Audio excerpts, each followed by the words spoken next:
김큐의 경제뉴스 크리에이션. 저는 코너지기 이은캐스터입니다. 어렵고 복잡한 경제 한 큐에 정리해 주실 김큐, 안녕하세요. 네, 안녕하세요. 오늘은 어떤 게 궁금하십니까? 이번 주 내내 금융시장은 잭슨홀 미팅, 이 단어를 좀 달고 살았더라고요. 그래서 잭슨홀 미팅 이야기 좀 해주셨으면 좋겠습니다. 잭슨홀이 미국의 유명 관광지 이름이라고 하죠. 우리나라로 치면 뭐 평창? 고성? 뭐 이렇게 얘기를 해야 될까요? 그러니까 뭐 평창 미팅, 미국 사람들은 아마 그런 느낌일 것 같아요. 평창 미팅, 뭐 고성 미팅, 뭐 이런 느낌일 것 같긴 한데 이렇게 얘기하면 좀 정겹잖아요. 근데 원래 이 명칭은 잭슨홀 미팅이 아닙니다. 원래 명칭은 캔자스시티 연방준비은행 경제정책 심포지엄이 원 명칭인데 그냥 쉽게 이렇게 부르는 거죠. 이 잭슨홀이 산세 좋고 풍광 좋은 미국에서 겨울철 스키 최고의 리조트들이 모여 있는 곳이라고 하는데요.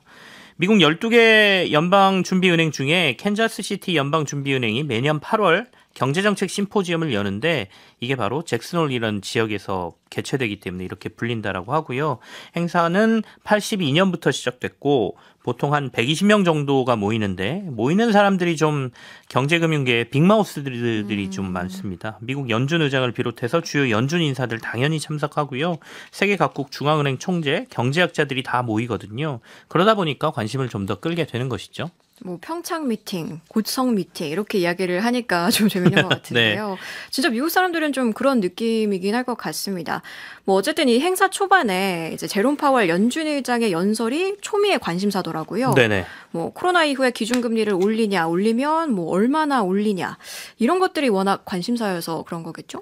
네, 맞습니다. 사실 잭슨홀 미팅이 처음부터 지금처럼 금융시장이나 언론에 큰 관심을 받았던 건 아니에요. 82년도 시작하면서부터 몇 번의 사건들이 좀 있었거든요. 그러니까 예전에 벤 버냉키 의장이 2008년 금융위기 이후에 양적 완화 정책을 여기서 발표하면서 확 이슈가 좀 됐었고요. 그리고 지난해에도 제롬 파월 의장이 갑자기 매파적인 발언을 여기서 강한 발언을 하면서 금리를 막 급격하게 올리기 시작해서 또 이게 잭슨홀 미팅이 좀 관심권에 들었는데 어쨌든 뭐 이번에도 제롬 파월 의장이 어떤 얘기를 하느냐가 좀 관심이긴 했었습니다.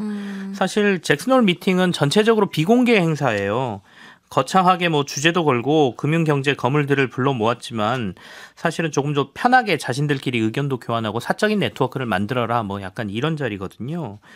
근데 이제 뭐 이 표현은 뭐 이렇게 했지만 사실 우리가 전문가 집단들이 뭐 어디에서 세미나하고 뭐 제주에서 세미나하고 뭐 이렇게 모이는 게 세미나를 빌미로 좀 쉬러 가는 거지 않습니까? 근데 사실 이 경제 건물들도 여기 좀 쉬러 가는 것도 조금 있습니다. 산세도 좋고. 네. 근데 이제 전부 비공개로 하면 나중에 좀 욕먹을 것 같으니까 약간 벤 버냉키 의장, 연준 의장이 총대를 매는 것 같다라는 생각도 저는 있거든요. 그러니까 딱 하나 공개하는 게 초반에 연준 의장이 연설만 공개를 합니다. 굉장히 좀 설득력이 있는 것 같습니다. 이번 행사에서 제롬 파월 의장 연설엔 어떤 내용들이 담겼나요? 뭐 우리 같은 경우에는 금리를 또 동결했잖아요. 그래서 한미 금리 차이가 2%포인트로 역대급이다 보니까 파월 의장의 발언에 좀 관심이 가는 것 같습니다. 맞습니다. 이번 주에 우리가 금리를 동결하면서 5번째 금리 동결이 됐죠. 근데 요즘 금융시장 분위기가 미국의 금리 인상이 뭐 사실상 끝났다 이렇게 보고 있다가 최근에 한두 차례 더 금리를 인상할 수도 있다라는 분석들이 좀 많이 나오고 있었거든요. 그러다 보니까 오늘 잭슨홀 미팅에서 파월 의장 연설이 금리 인상을 조기에 또 한 번 할 것이냐 뭐 이런 발언이 나올까 이게 굉장히 관심사였습니다. 근데 다행히 오늘 새벽에 나왔던 발언은 아주 강한 발언은 나오지가 않았습니다. 그러니까 이른바 매파 발언은 없었다 이렇게 해석들이 되고 있는데요. 그나마 조금 이렇게 매파적인 발언이 안 나오니까 오늘 미국 새벽에 마감된 미국 주식시장은 상승하면서 또 마감을 하는 그런 상황이었다라고 말할 수 있겠어요. 뭐 그리 매파적이지는 않았지만 그렇다고 비둘기파, 뭐 우리 금리 인상 끝났어 아니면 금리 곧 인하할 거야 이런 이야기는 없었던 것 같아요. 그렇습니다. 그러니까 다만 매파적이지 않았어도 시장은 좀 안심했지만 그렇다 그래서 전혀 강경 발언은 없었느냐 뭐 이런 건 아니었던 것 같습니다. 왜냐하면 미국 경제가 다시 좀 끌어오르는 분위기라고 제가 말씀을 드렸잖아요. 그러니까 기준금리를 이렇게까지 높였는데도 경제가 확 식지를 않고 잘 버티고 있다라는 것이거든요. 그렇다면 경기를 조금 더 식혀야 물가가 떨어질 거니까 연준이 빨리 금리를 조금 올릴 수도 있어라는 우려가 분명히 시장에는 있거든요. 실제로 미국의 2분기 GDP 증가율이 연율로 2.4%가 나왔고요. 얼마 전에 한국은행이 우리나라 경제 성장률 올해 1.4%라고 네. 얘기했지 않습니까? 근데 3분기에는 그럼 미국이 어떻게 될까? 애틀란타 연은의 GDP 나오라고 그래서 민간이긴 한데 미국의 경제 성장률을 예측한 데가 있어요. 여기서 3분기 미국이 5.9%까지 성장률 나올 수 있다라고 얘기했거든요. 그만큼 미국 경제가 지금 좀 뜨겁다라는 얘기입니다. 그러다 보니까 우리나라하고 이 경기의 온도차가 확 나는 느낌이 나지 않습니까? 그러니까 다음 달 미국이 연준의 회의가 잡혀 있는데 그러면 연준이 다음 달에도 금리 올려 이렇게 강한 메시지를 던질 수 있다라는 게 사실 시장의 우려였던 거죠. 근데 연준 의장 파월 의장은 오늘 새벽에 적절하다면 금리를 더 인상할 준비는 돼 있다 이렇게 발언을 했습니다. 근데 이게 그냥 원론적인 발언이었다. 그러니까 이거는 매파적인 발언이 아니다. 이렇게 해석이 됐고요. 그리고 또 금리가 제약적이다라는 말을 7차례나 했거든요. 근데 이게 제약적이라는 게 그럼 무슨 의미냐?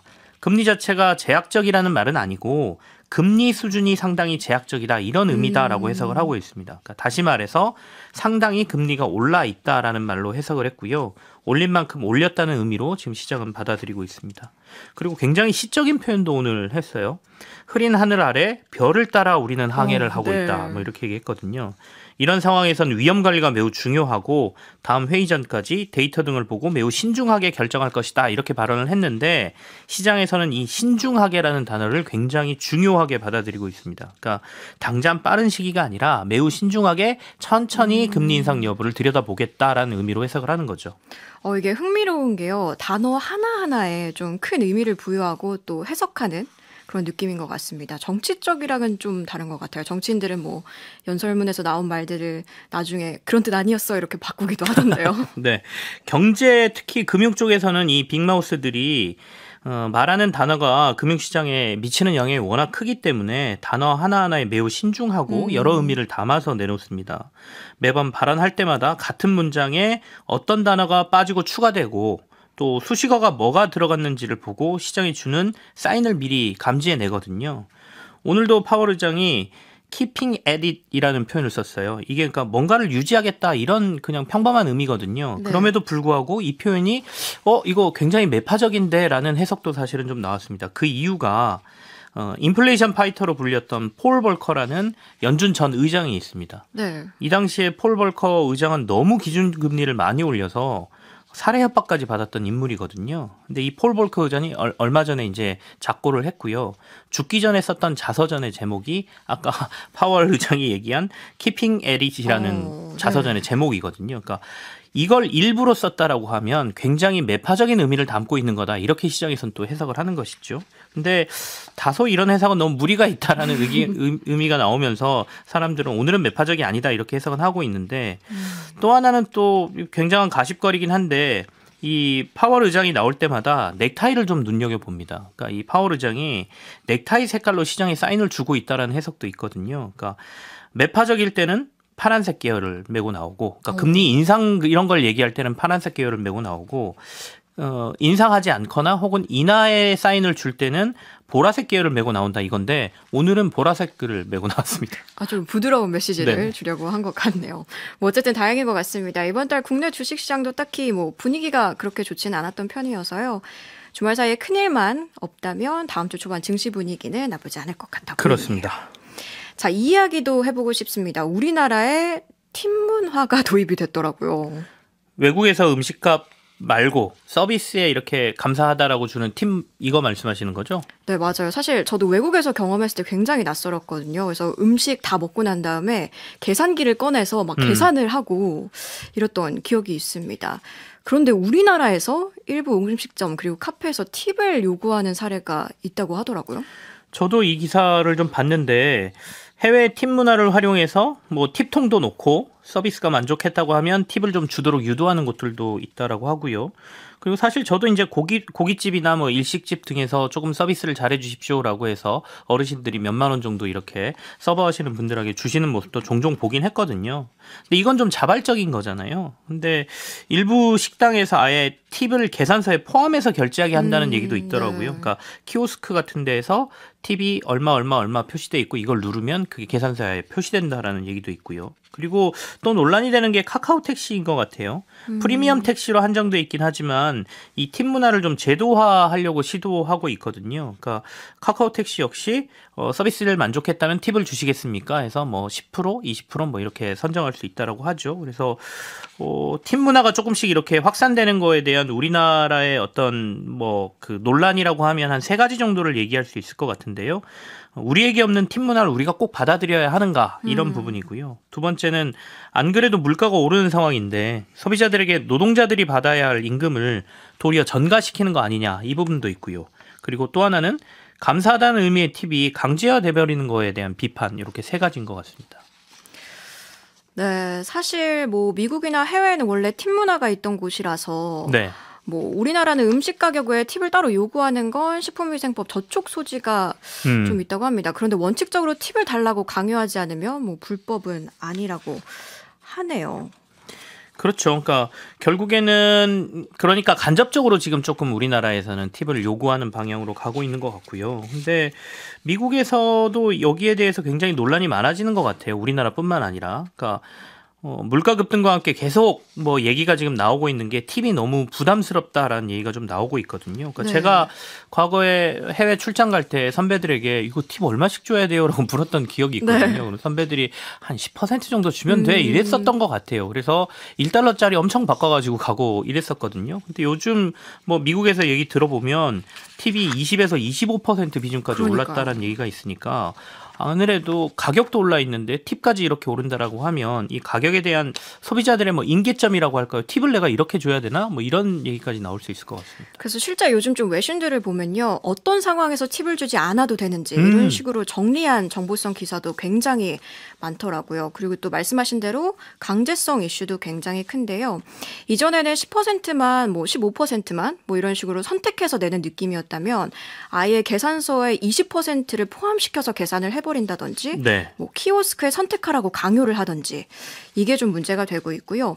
그렇다 보니까 팁이 세금이나 마찬가지다.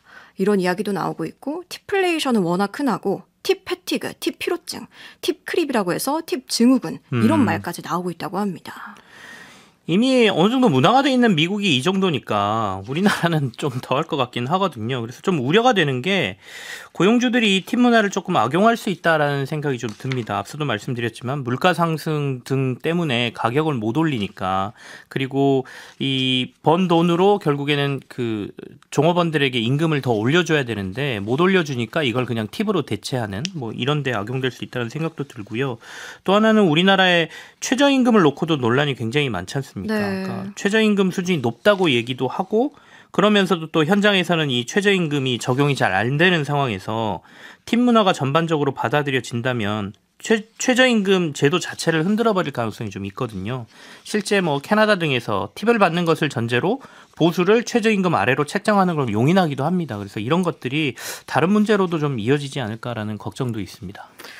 네, 이렇게 오늘은 잭스홀 미팅 그리고 팀 문화 논란까지 함께 살펴봤습니다. 김규의 경제뉴스 큐레이션 여기서 마무리하고 저는 다음 주에 뵙도록 하겠습니다. 네, 이혜연 캐스터 수고하셨습니다.